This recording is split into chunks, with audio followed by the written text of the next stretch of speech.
How many times this happened to you when you wanted something really, really badly for a long time, potentially for years, and it just didn't happen?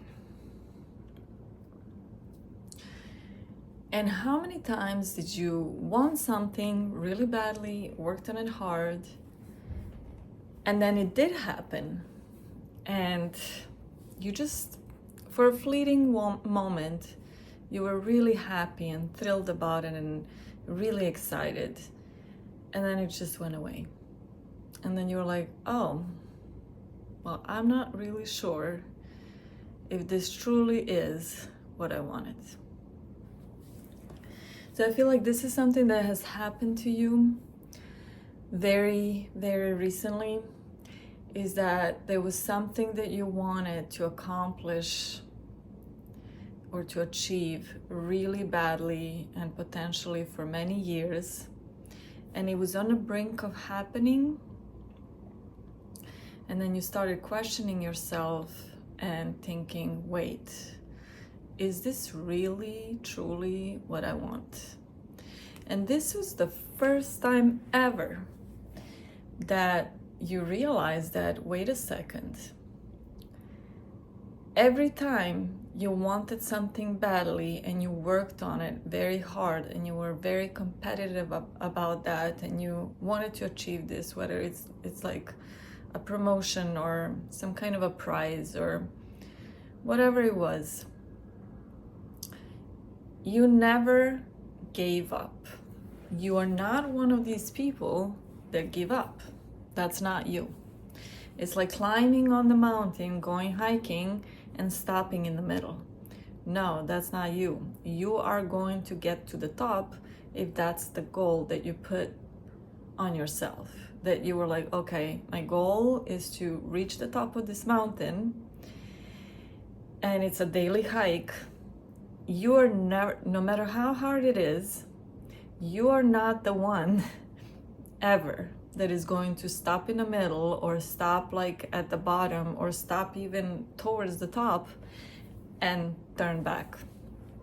No, you're going to get all the way through and you're going to reach that top and then come back. So when this happened to you, when you were almost there, almost reaching this thing that you wanted really bad, and you started questioning yourself and you started pulling back on it, you started questioning then your own self-worth and like, why am I doing this? Is this me giving up because it may be too hard? No, this time around, you changed. You changed so much in the past year, especially with all of your inner work and all that you have been doing and working on yourself. You experienced another ego death. You may have experienced an ego death already before, and then you have additionally experienced multiple ego deaths in the past year or so. And with that, your sense of self changed, transformed, because earlier, back, your old self was very much ego driven and subconsciously, of course. And it was you kind of going through life thinking about, if I achieve this, I will get here. It came partially from the society, but largely came from the conditioning of your childhood, where your self-worth was equated to achievements. Why? Because the love that you received from your parents and your caregivers was equated to or conditioned onto something that you do, your actions. So if you were to bring home good grades, if you were to be good in school, if you were to be good in sports, if you were to be a good child, then you received the love from your parents. It was conditioned. So through your life, this programming in your subconscious work that way as well. And if you are not achieving, if you are not getting good grades, if you are not getting promotions at your work, if you are not making money, if you are not being successful, your self-worth was then in question, subconsciously in your mind. And with all of this work on yourself, you have finally started to realize, well, no, once you stripped away your ego and you experienced an ego death, you started realizing, well, I am worthy just by my mere existence. I don't have to do anything. I am worthy because I exist.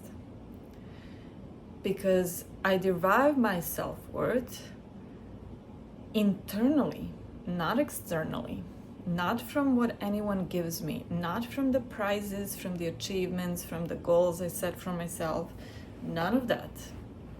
It's because I am inherently worthy of love, of abundance, of everything that I want in life.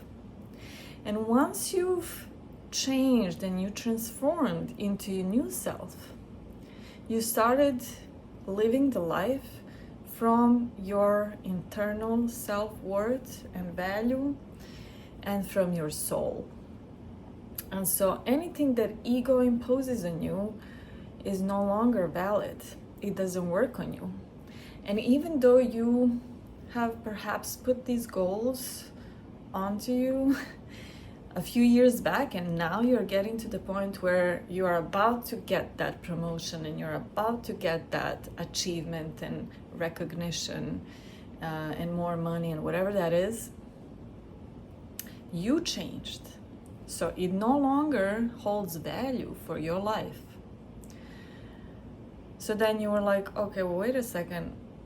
It's not that I'm giving up.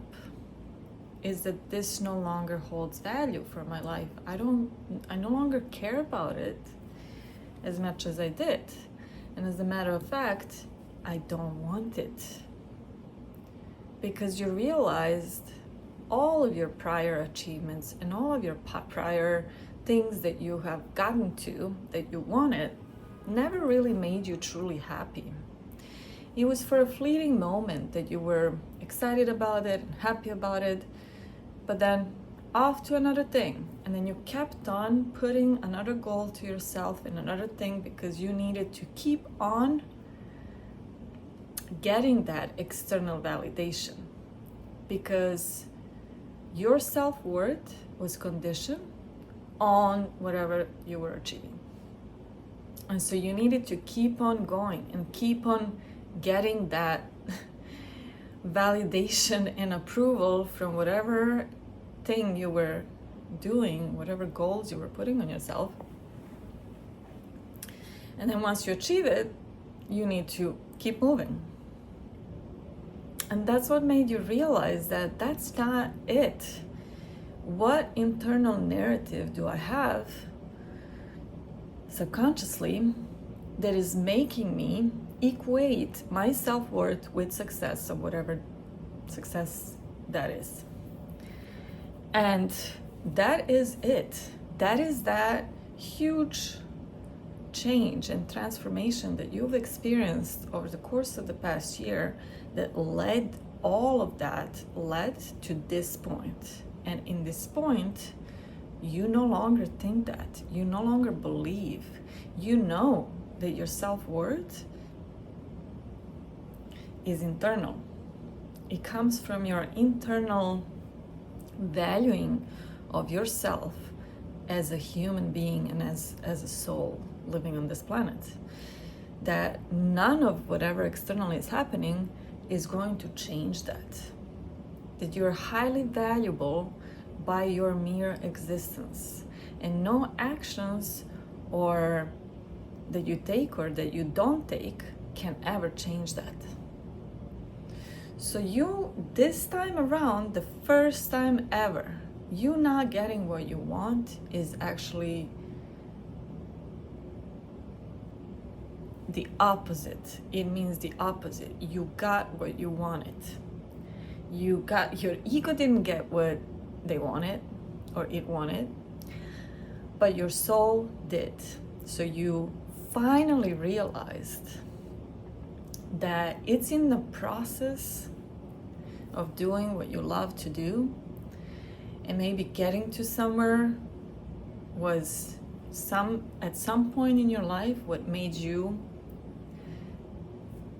it made it thrilling, it made it like exciting and all of that. It no longer excites you because you found that in the process of loving what you do and doing all of these hobbies, whether it's music or sports or working on the project at your job, it's the process of that that makes you happy and continuously fulfilled.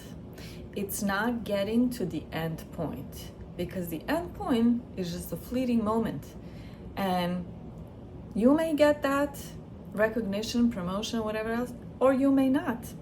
And at this point in your life, that doesn't matter, because you changed, and it's in the process of living through this and working through this that you meet all of the people, you do different things, you enjoy the entire process and the experiences that comes with. And that's a beautiful thing, my life. So just know that